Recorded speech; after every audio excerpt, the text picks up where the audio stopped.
Started with Brian Sandel of the Sun-Times. Brian? Hey, Georg, thanks for making some time for us this morning. Just what went into the decision and why now? Look, ultimately, this is what I always say. It's professional sports, and we all depend on results in the end, and we didn't deliver the results that we all wanted to deliver. And why now? Because we had decided not to pick up Rafa's option for the 22 season. And as you all are familiar with his family medical situation, we wanted to release him with immediate effect in order to allow him to travel to his family. Was he aware of this? When did he become aware of this decision? And when was this all decided? Yes, he came aware of the decision yesterday. We'll go next to Jeremy McCullough of the Tribune. Jeremy? Hi, Georg. Thank you for your time. Was there any particular breaking point or result that factored into making the decision? No, I wouldn't say. It's just, look, in the end, we said we want to make the playoffs. We still have a small chance. But no, there was no specific event or game. And in your mind, when did you know that you were not going to pick up Rafa's option for next season? Well, we hoped until the end. We hoped that he would make the turnaround with his staff. This is also why we waited until these 3 home games were played, but it didn't work out. We'll go to Pat McCraney of SB Nation. Georg, as you kind of alluded to, a lot of times in pro sports, it's usually the coach that goes first when things are failing. But Rafa didn't build this roster. You did. So how much of this failure is on you and your staff? Well, ultimately, this is my responsibility. That's clear. On the other hand, I also have to tell you, this is not a one-man show. We have processes, and it's not that I sit in my office and I say we sign this player or that player. All my coaches in my career always had a say when it came to signings, but it is my responsibility in the end. Yes, I'll also be accountable. Let's go to Sam from The Athletic. Sam? Thank you. Thanks, George, for taking the time to do this. Obviously, you came in 2 years ago now, or a little less than 2 years ago now, in difficult circumstances, short timeline. The roster, as was just mentioned by the previous questioner, hasn't played up to standard. What have you learned in the last 2 years to ensure that this coaching search and this offseason, which seems like there might be a lot of player turnover, will go better than it did the first 2 times around? We always have to question all our decisions, and I think it would be an excuse to say we didn't have enough time. We simply, if we look back now, we obviously took some wrong decisions. We made some wrong decisions in the end, and we tried to do better. And I'm still confident that we can be successful with this club. Thanks. We'll go to Jeff over with ESPN. Jeff, your line is now open.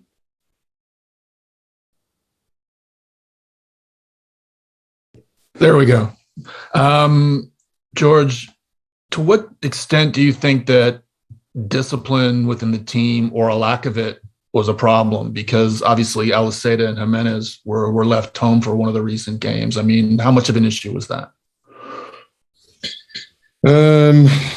Fair question. It's something that we do not like to see, obviously, but I would not blame this on Rafa or on anybody else from the coaching staff. In the end, it is a question of culture in the locker room. And again, this is ultimately my responsibility. We'll go over to Tom with MLSsoccer.com. Tom? Thanks, and thanks for taking the time, George. I guess just in a simplistic view, why did it go wrong for Rafa in Chicago? What were the, areas that he lacked that you assumed would have been better? Well, as you all know, we missed the playoffs in the 2020 season in a very special season in the last game. I don't have to mention this or to emphasize this, which was definitely a setback for us, and a setback also for Rafa as a head coach of this.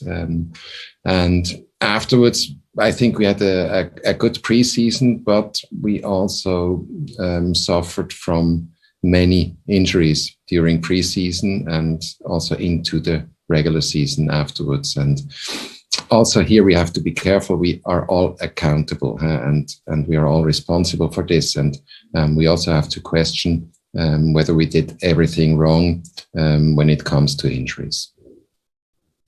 Again, as a reminder, if you have a question, please hit the raise hand icon on the bottom. We'll go back to Pat McCready. Pat? Looking ahead now, Georg, you have an opportunity to hire a new head coach. I know you maybe have some names in mind, maybe you don't, but what kind of person, what kind of qualities are you looking for in the next guy? Mm-hmm. Look, I won't share publicly a profile because this limits our opportunities in the end. But clearly there are certain points that must be fulfilled. Brian Sandola? Sure. You talk about accountability and all of that and responsibility. So what have you done to deserve the chance to pick another coach? It's a good question, but we really worked hard, all of us. We had many discussions with the coaching staff. And in the end, look, if you ask about my future, I'm the wrong person to ask. I can assure you that I am still confident that I will not step down because I'm still confident that we can be successful with this team. Perfect. We'll go Sam and then Jeff. Thanks again. George, I know you don't want to get into specifics on the profile of head coach, but there are a lot of openings around the league right now. Was the timing of this decision influenced at all by the fact that there are a lot of openings and that you guys, if you want to have your pick, you kind of need to move quick potentially? Mm-hmm. Mm-hmm. Look, we have a couple of events upcoming. The waiver draft, the free agency draft, the MLS Super Draft, and of course, we'd like the new head coach also to have his say. As I mentioned before, this is not a one-man show. We have to build a roster that the coach is happy with, the head coach is happy with. So always as soon as possible, but on the other hand, we have to make the right move now and not the fastest move. Jeff? Yeah. Just to be clear on the timing of this, you said that Rafa was informed yesterday. Was that before the game? Was that after the game? When? I won't go into details. Sorry, Jeff. I won't go into details because I think this is something that is between the parties involved. Okay. We'll go to Tom at MLS Soccer. Tom? So when you originally hired Rafa, it was, not long after you took over. So the assumption would have been that you kind of had an idea that Rafa was your guy. So I guess, what have you learned from that coaching search that'll impact you in this one? And I guess in general, what have you learned from some of the other clubs around MLS and the decisions they've made, good or bad, in recent coaching searches? Look, in the end, you have to find the perfect fit for your club, which is an individual thing. This is our ambition for the upcoming weeks, and we should not look too much to other clubs. Every club is different. We have to find the perfect fit for our roster and for the staff that we will keep. So how will the process be different this time around than your last one? Well, obviously we have more time, but time is not always, as I mentioned before, time is not an excuse. In the end, you are successful or not. Let's go to Jeremy McCullough.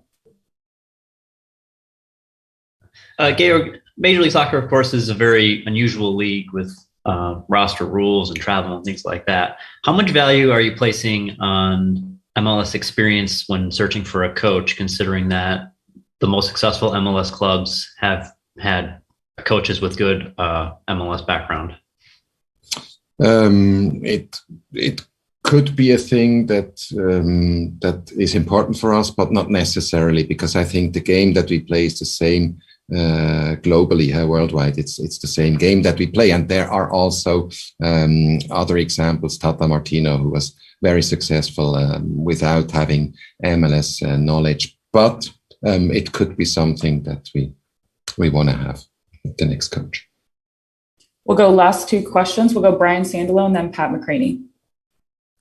Georg, what mistakes specifically do you think you made building this roster the first time, and why did you make those mistakes, and what have you learned specifically from those mistakes?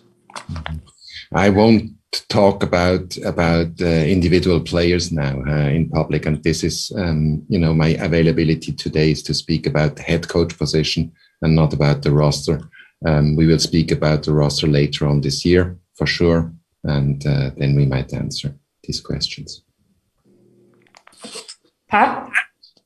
I assume then you won't answer this question, but we'll see. How many open designated player spots do you expect to have this offseason? No answer at this moment. This is, as I said, this is still an ongoing season, gentlemen, and we want to finish this season being a competitive team. And it's not the moment to speak about players. And as always, we try to speak with the players first, and afterwards we will comment on our decisions. That will be a wrap on the press conference today with George. Appreciate the time, George. Thanks, everybody. Thank you.